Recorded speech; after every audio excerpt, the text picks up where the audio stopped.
Kediler hakkındaki yanlış bilgiler bizim onları anlamamıza ve onlara doğru şekilde bakmamıza engel olabilir. Bu videoda yer alanların birçoğunun yanlış olduğunu zaten biliyor olabilirsiniz. Yine de ufak bir hatırlatma yapalım dedik. 1. Kediler her zaman 4 ayak üstüne düşer.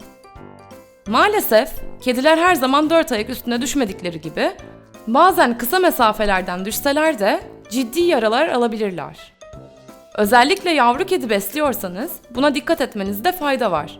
Mesela onu yüksek yerlere koyup atlamasını teşvik etmek iyi bir fikir değildir. 2. Kediler sadece kendilerini yalayarak temizlenir ve tüy bakımlarını yapar. Elbette genel olarak kediler kendi kendilerine temizlenir ve tüylerine bakım yaparlar. Fakat bazı uzun tüylü kedi cinslerinin taranmaya ihtiyacı vardır. Taranmadıkları takdirde tüyleri dolaşır ve keçeleşir. 3. Kediler küçük bebekleri kıskanır ve nefessiz bırakır. Hayır, kedilerin özellikle küçük çocukları boğmak gibi bir huyu yoktur. Fakat yine de küçük bebeğiniz ile kedinizi bir araya getirirken, hele de ilk tanışma esnasında daha dikkatli davranın. Kedinin bebeği koklamasına ve tanımasına izin verin. Ayrıca kediler sıcak yerlere sokulmayı, sahiplerinin üzerlerinde yatmayı severler. Bu sebeple uyku saatlerinde çocuğunuz yeterince büyüyene kadar onu kediyle yalnız bırakmayın. 4. Kedi tüyü hamilelere zararlıdır. Zararlı olan tüy değil, dışkıdan bulaşan ve tüylere yapışan parazitlerdir. Kedinin iç ve dış parazit aşıları düzenli olarak yaptırılırsa bu problem ortadan kalkar. Ayrıca hamilelerin kedi kumu ile teması da engellenmelidir. 5. Kediler dokuz canlıdır, onlara bir şey olmaz. Sanıyoruz ki tüm hayvanseverler bunun doğru olmadığını bilir. Kediler de her canlı gibi bazı tehlikelere karşı korunmasızdır. Hastalanabilir, üşüyebilir ve ciddi derecede yaralanabilirler. 6. Ben ne yiyorsam kedim de ondan yiyebilir. Maalesef kediniz sizin yediğiniz her şeyi yiyemez. Bazı yiyecekler onun sağlığına zararlı olabildiği gibi bazıları besin değerleri açısından yetersizdir. Örneğin kedilerin soğan, sarımsak ve baharat kesinlikle yememesi gerekir. Ama öte yandan pilav yiyebilirler. Buna karşın pilav onlar için besleyici değildir. İhtiyaçlarını karşılamaz. Unutmayın, siz nasıl beslenirseniz beslenin, kediler vücut fonksiyonlarını sürdürebilmek için hayvansal proteine ihtiyaç duyarlar. Kısaca etçildirler. 7. Kedilerin bıyıkları onların denge bulmasını sağlar. Kedinin bıyıkları onun dokunma duyusunun bir parçasıdır. Fakat dengesini bulmasını sağlayan kulak içi yapısıdır, bıyık değil. 8. Kediler süt içmelidir. Aksine kediler süt içmemelidir. İçeceklerse de sulandırılmış olarak içmelidirler. Çünkü kediler laktozu sindiremez. Bir su bardağının içine çeyreği kadar süt, gerisi su. 9.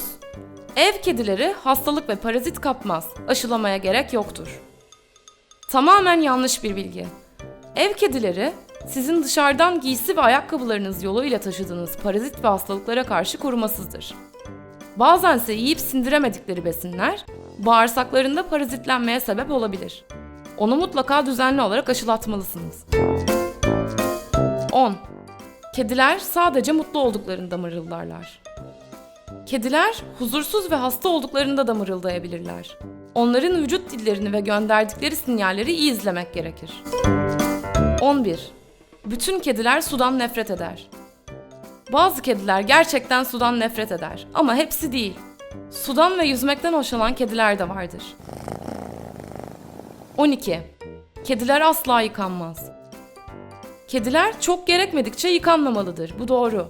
Fakat 2 aydan küçük yavru kedileri bit, pire gibi parazitlerden arındırmak için yıkamak gerekebilir. Çünkü ense damlası ya da sprey gibi uygulamalar onlar için zararlıdır. Bazen de kedinizin tüylerine aşırı miktarda dışkı, çamur ve benzeri bir madde bulaştığında onu temizlemek için yıkamalısınız. Suyun ılık olmasına ve kulaklara su kaçırılmamasına dikkat edilmeli. 13. Kediler tamamen karanlıkta da görebilir. Kedilerin karanlıkta görme becerisi bizimkinden daha iyidir. Fakat zifiri karanlıkta tamamen gördükleri söylenemez. Şekilleri seçebilirler sadece. 14. Kara kediler uğursuzluk getirir. Bu saçma bir batıl inançtır. Ayrıca siyah kedilerin zarar görmesine, öldürülmelerine veya barınaklardan sahiplenmemelerine sebep olmuştur. Siyah kedilerin diğer renkteki kedilerden hiçbir farkı yoktur. 15. Kedileri evde yalnız bırakmanın sakıncası yoktur. Kendi başlarına idare ederler. Kediler hakkındaki yanlış bilgiler bizi bazen yanıltır. Evet, kedilerin köpekler gibi her gün gezdirilmeye ihtiyaçları yok. Birçok şeyi kendi başlarına halledebiliyorlar. Fakat bu demek değil ki onları evde yalnız bıraktığınızda sizi özlemeyecekler ve yalnız hissetmeyecekler. Lütfen mümkün olduğunca onları uzun süre yalnız bırakmamaya çalışın. 16. Kediler sadece kuru mamayla beslenmelidir. Hayır, kediler sadece kuru mamayla beslenmemelidir. Islak mamaya da ihtiyaç duyarlar. Özellikle yeterince su içmeyen kedilere ıslak mama sulandırılıp çorba kıvamında verilebilir. 17. Ev yemekleri kediler için tamamen zararlıdır. Evde pişen her yemek kediye uygun olmayabilir elbette. Ama içinde kediler için zararlı olan şeker, baharat, sarımsak ve soğan olmadığı sürece ve yeterli miktarda hayvansal protein içerdiği sürece ev yemeği kediniz için zararlı değildir. Tabii ki onu her gün sadece makarnayla beslemek bir süre sonra onu hasta edecektir. Dikkatli olmalısınız. 18. Kediler nankördür.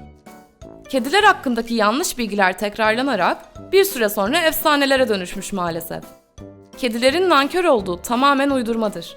Nankörlük sadece insana özgü bir tavırdır. Yine insanlar tarafından kedilere mal edilmiştir. Bir kedinin "ben nankör olayım" diye bir bilinci olması söz konusu değildir.